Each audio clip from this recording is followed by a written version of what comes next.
as we bring the purple robe and crown of thorns, we think of all the suffering you endured. We remember the whip on your back, the fists on your face, and the taunts and mockery you suffered. We are reminded of Isaiah's prophecy. Surely he has borne our griefs and carried our sorrows. He was wounded for our transgressions and bruised for our iniquities. The chastisement of our peace was upon him, and with his stripes we are healed.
management and staff wishes all our esteemed listeners, viewers and clients a happy Easter. May Christ's death and resurrection fill you with hope and peace. Happy Easter from us.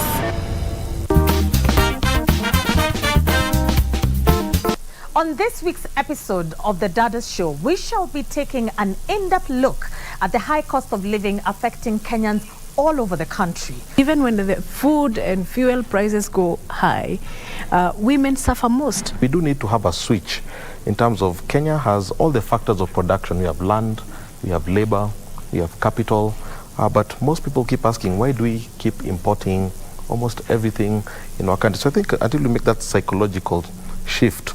The informal sector is the backbone of the economy, especially here in Nairobi. Most people, most households, they survive on the informal, in the informal sector, and that is the SME.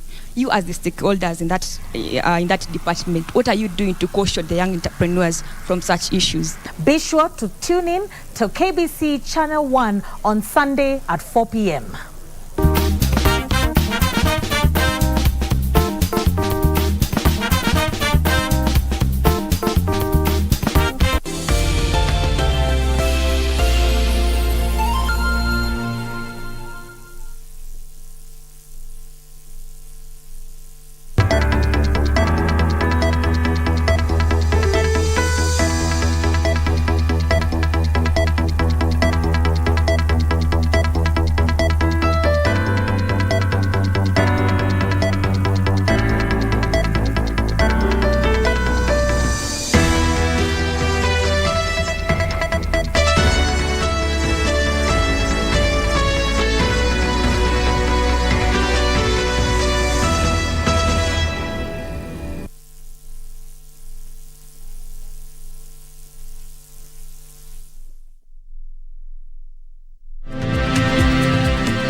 Happy Easter Sunday. It is 1 p.m. Good afternoon to you. Thank you so much for joining us here on KBC Channel 1.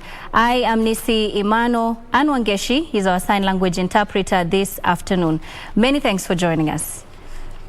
And women aspirants on a Jubilee Party ticket have called for fairness in the ongoing consensus talks undertaken by a caucus from the party headquarters. Nairobi gubernatorial aspirant Agnes Kagure said the talks should not be centered only on popular individuals, urging party officials to give women a level playing ground. Nairobi gubernatorial aspirant Agnes Kagure said that the ongoing consensus talks should not be centered only on the non-male political firebrands.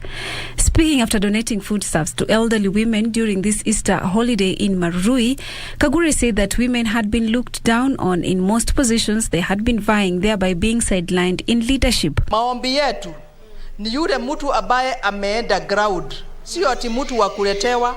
Sio mtu atolewe pale ametolewa kwa maofisi muletewe. Ikiwa ni consensus, watu wale wameenda ground wawe ndio wanakuwa considered more.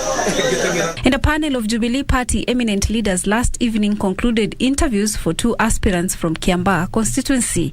However, the two, Kariri Njama, who lost in the just concluded UDA nominations, and Damaris Weganjo, maintains that they have each won the interview. We have had a long day, one of the longest days of my life.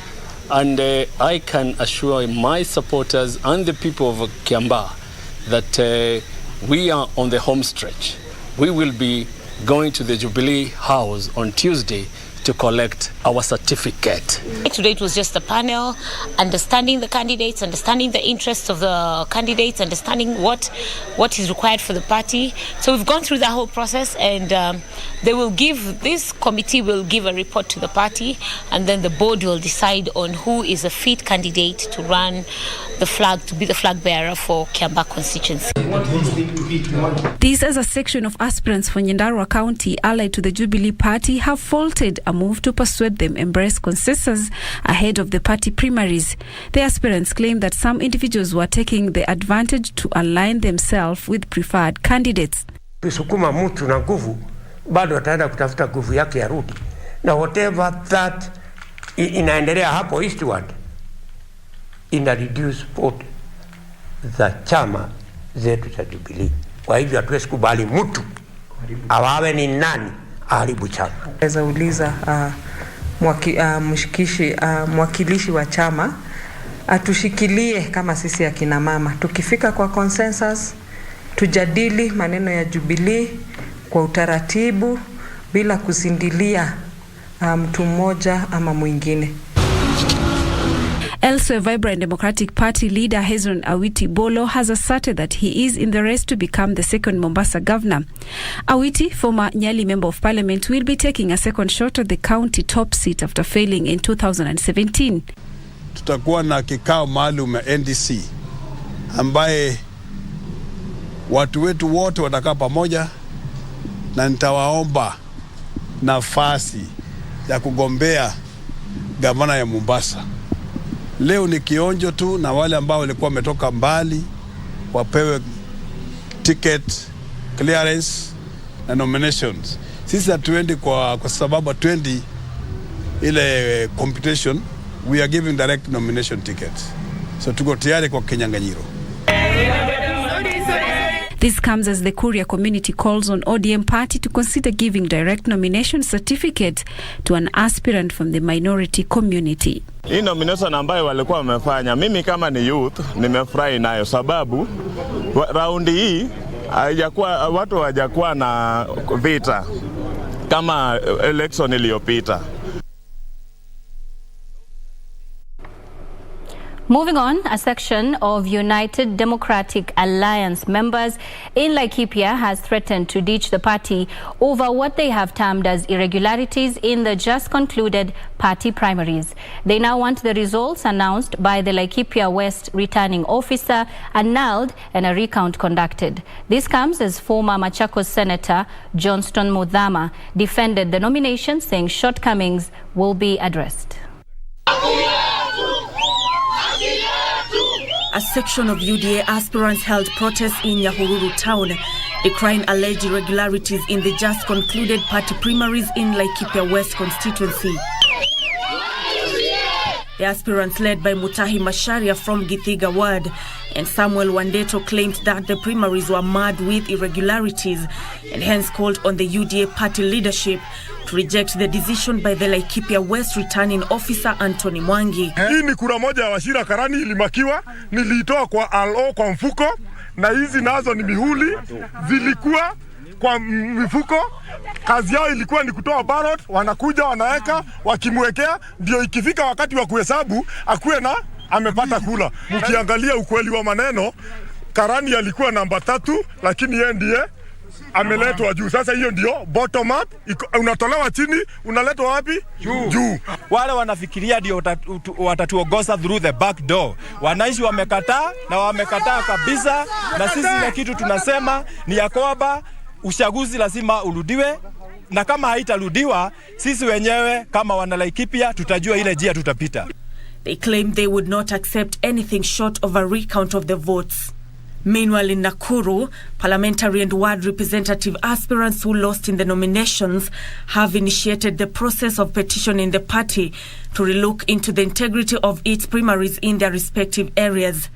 What we encountered as members and aspirants of the UDA party in Gile constituency was shambolic, unfair, because in various police stations, my agents were denied access.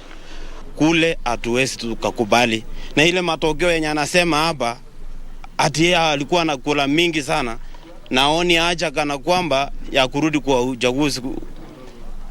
Hiyo kitu yoyote hatukusikia, na matangazo ya Kaptembwa ward haikutangazwa. Result ya Kaptembwa tumekataa. Si tumekataa? Tumekataa. Tunamwambia ya kwamba kwa nini vituo inapiga kura inakuja rate na vitu vingine ifunguliwi na watu wengine wana resign, alafu mwisho anataka kutuambia kura imepigwa. Kura imepigwa Kaptembwa kweli? Kura haijapigwa Kaptembwa. They have threatened to take unspecified action over alleged irregularities. With the cries, former Machakos Senator Johnston Muthama has defended the UDA nomination exercise, saying it had succeeded 70% despite the party being young.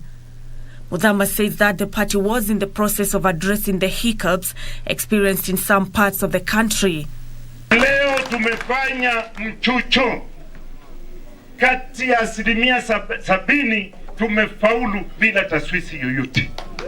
asilimia 20 ina matatizo kidogo, na hiyo ndinaendelea kumaliza mimi. While in Narok, Area Governor Samuel Tunai and gubernatorial aspirant Patrick Olentutu have warned aspirants against meddling in the nomination exercise.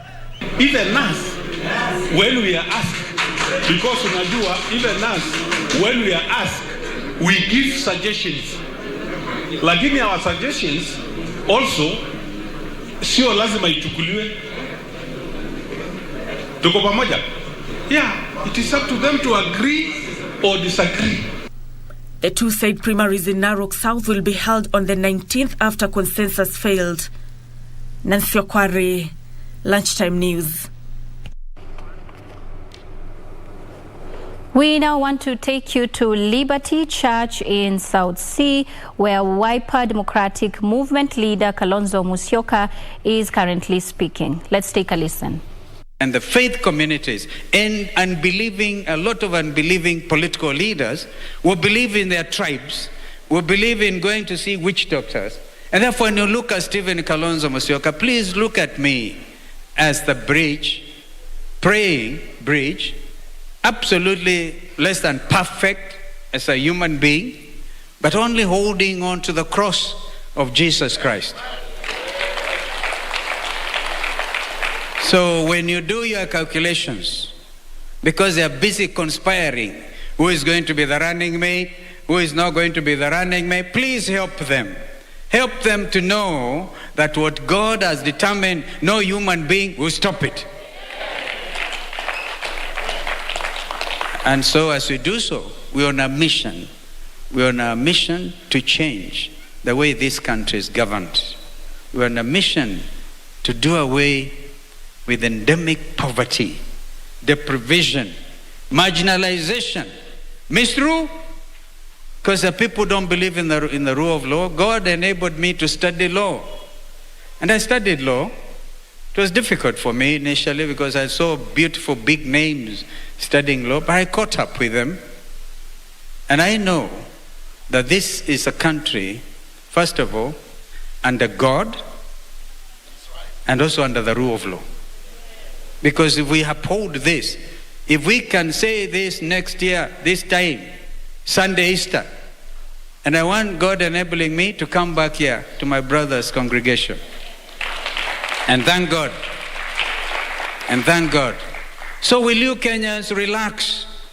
Please relax and give God a chance. Let God shape the affairs and the destiny of this nation. Stop the conspiracies. Stop the stealing. Stop the thieving. A famous high commissioner said, we have stolen everything and we are vomiting over their shoes. We believe that we can buy voters.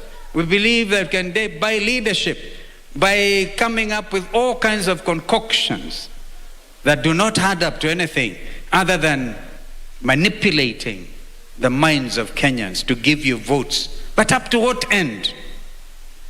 I don't want to continue. I hope media, you please, if I've said nothing from this pulpit today, will you help Kenyans detribalize their...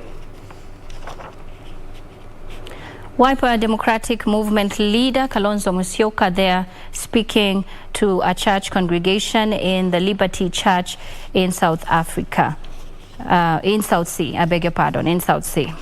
Staying with that church story, the church has called upon Kenyans to embrace tolerance and peaceful coexistence during the electioneering period.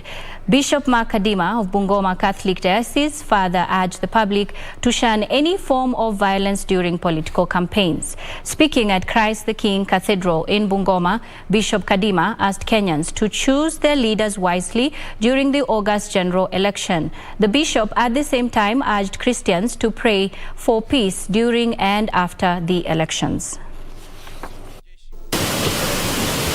Without any violence, either in the campaigning or during the voting. And don't forget that there is nothing impossible with God. As Jesus said, if we have faith, we can ask mountains and they will jump into rivers.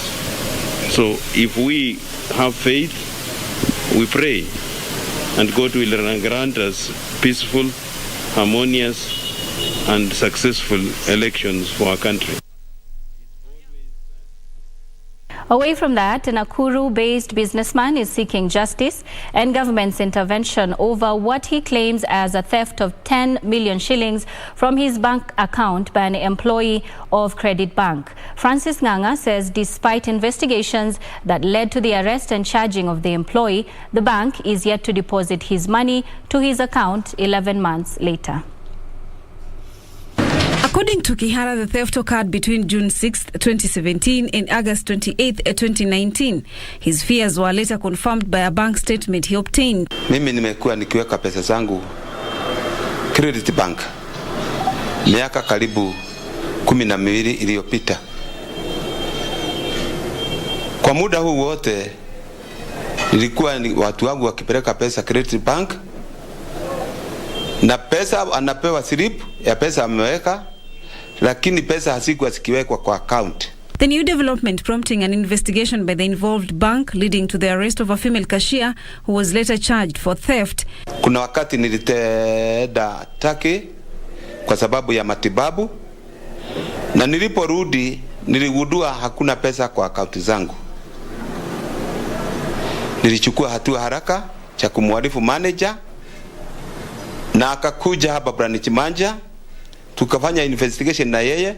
Slip zote zenye nilikuwa nimepokea kutoka kwa Credit Bank na statement tukaliganisha, tukaona kuna pesa nyingi ambao hazikuwa zikiwekwa kwa account, lakini silikuwa slip imetolewa, slip iko na muhuri na signature ya cashier, lakini pesa hawakuweka. In a petition to the Central Bank of Kenya and the Kenya Bankers Association, Nganga notes that his 4 bank accounts were yet to be credited with the stolen amount, though the financial institution had acknowledged liability. Kuanzia last year, but one, wamekuwa hawajanirudishia pesa zangu.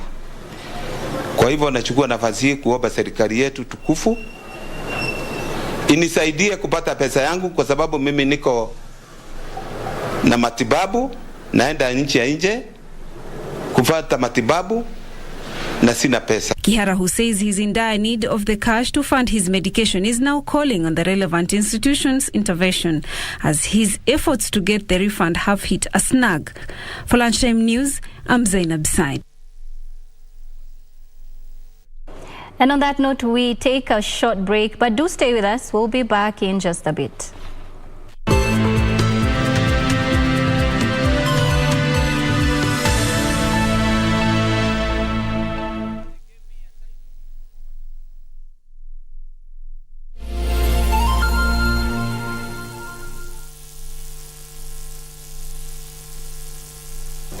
Do you have a news story to share with KBC? Get in touch swiftly on email news@kbc.co.ke or call 0723-892-654 or 0734-780-124. A true love in which family will be the main hardship to achieve happiness. Well, I understand it, Mom, but I don't want to break up with Adrian. Paulina will have to confront her own father. And Adrian will suffer due to his sister Julieta's obsession. No! Not with her! No! Not with her! No! Paulina is the woman I truly love! No! But regardless of jealousy and intrigue, Karen, open the door, please! they will fight for their love until the end. The legendary run to Olympia Stadion in Berlin is now less crowded, with only 4 teams out of 64 still in contention. Something more outstanding is that all of the sides to have won the DFB Pokal over the last 29 years are already out this year. And Leverkusen are knocked out by a Bundesliga 2 side. In the first DFB Pokal semi-final, Hamburger SV will face Freiburg on Tuesday, the 19th of April 2022 at 9:45 p.m. While in the second semi-final, RB Leipzig will lock horns with Union Berlin on Wednesday, the 20th April 2022 at 9:45 p.m. Having braced the turbulent journey and buoyed up with the trophy in sight, no team want to go down without a fight. You don't want to miss this adventurous football show, live and exclusive on KBC Channel 1. KBC Channel 1, your true sports partner.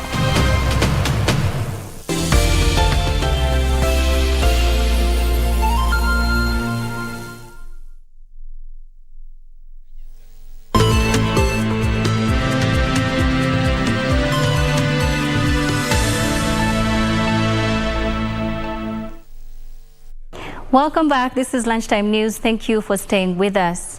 Now, a 28-year-old lady driver in Kisii claims she is being mistreated by her employer after demanding her rightful dues. Mercy Ondieki, a mother of one, claims she has chauffeured her employer, who was seeking an elective position, and has now refused to pay her after she lodged a complaint.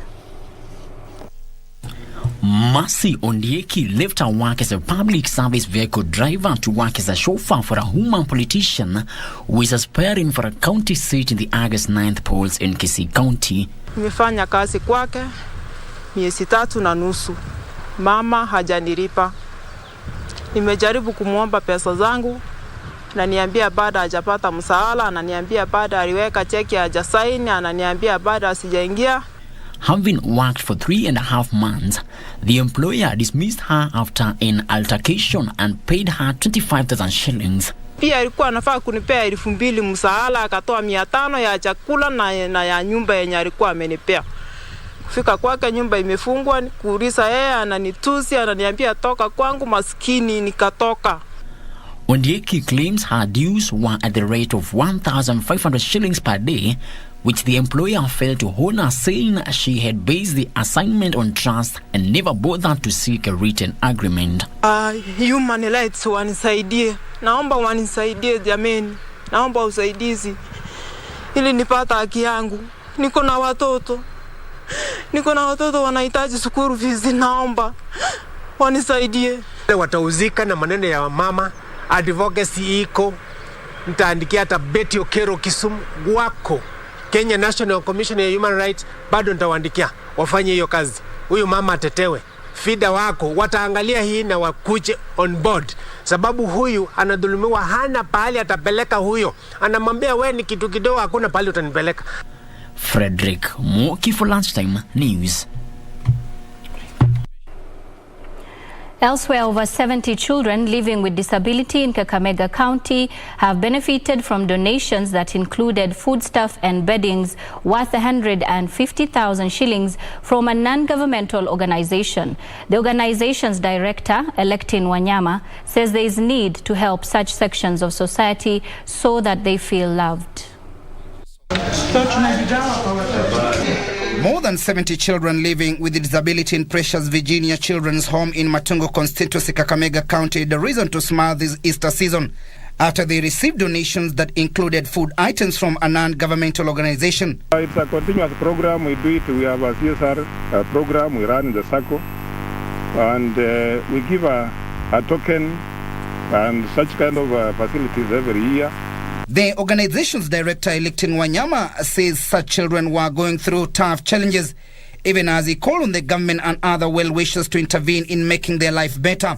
Acha tukiwa na chungwa moja tugawane wale wote, tukiwa na maziwa paketi moja, acha wale tuwafulie waoge na watoto waishi maisha kikamilifu kama mtoto mwingine awaye yeyote. Wanyama says there is need for the government to allocate more money for the PWDs so as to cater for their needs. Zazi wa mtoto mlemavu na kuomba mahala popote ulipo usijitenge, don't isolate yourself.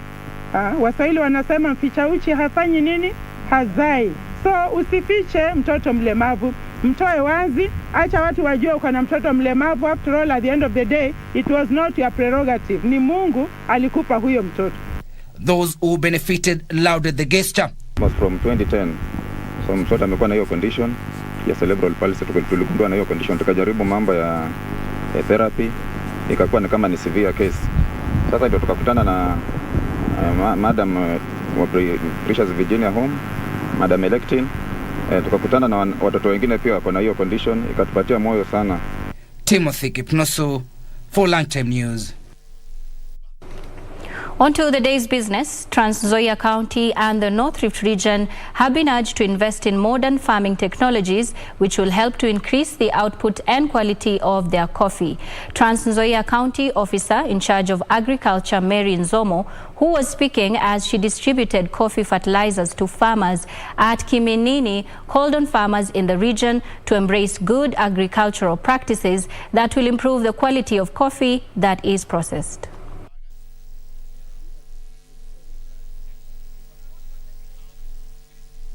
Quality inachangiwa na mambo mengi.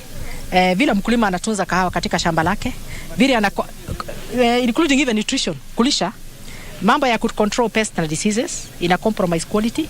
Wakati mkulima ametoa cherry, vile ana process, we don't do proper fermentation, ina compromise quality.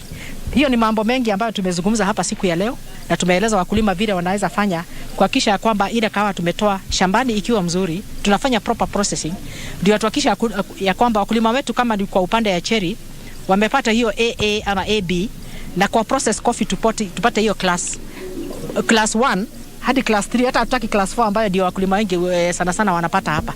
Na hii inawezekana kupitia good agricultural practices. That is the bottom line. Elsewhere, the government has been asked to distribute food to the vulnerable people facing hunger instead of giving them cash. Ahadi Kenya Trust Executive Director Dr. Stanley Kamau said cash transfers may fail to reach the targeted population. Speaking when he distributed food relief to residents at Karunge grounds in Madhioya, sub-county Moranga, Dr. Stanley said that the money given through government administrators may be misappropriated, thus not benefiting the targeted groups. He further said some of the affected population may lack mobile phones, which is an important aspect to access the government's money. I will commend the work the government is doing. And I'm one of the people who are very much against the cash transfer, because you know the people who are hungry.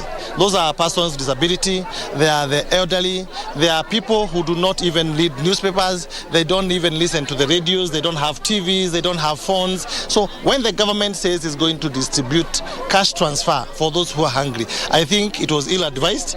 And my call to the government is that we should actually distribute food to the vulnerable people in this country, because those people may not even know where the food is coming from. Another thing is that the people that we entrust to take that money may not actually take that money to those intended people. Moving on, 3 Chinese astronauts of the Shenzhou 13 space mission have returned to the Earth after spending 6 months aboard China's space station Tiangong.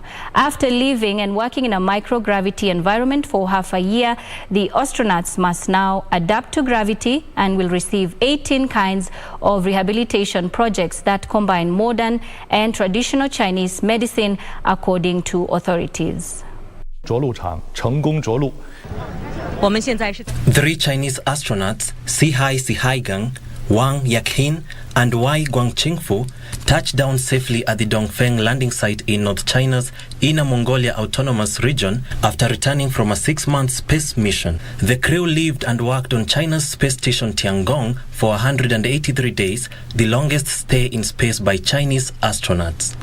The trio completed multiple tasks over the past few months, including through extravehicular activities, 2 life science lectures, and were received at the military airport in Beijing and must adapt to gravity. 妻子、父母和子女，而今天的阳光也是。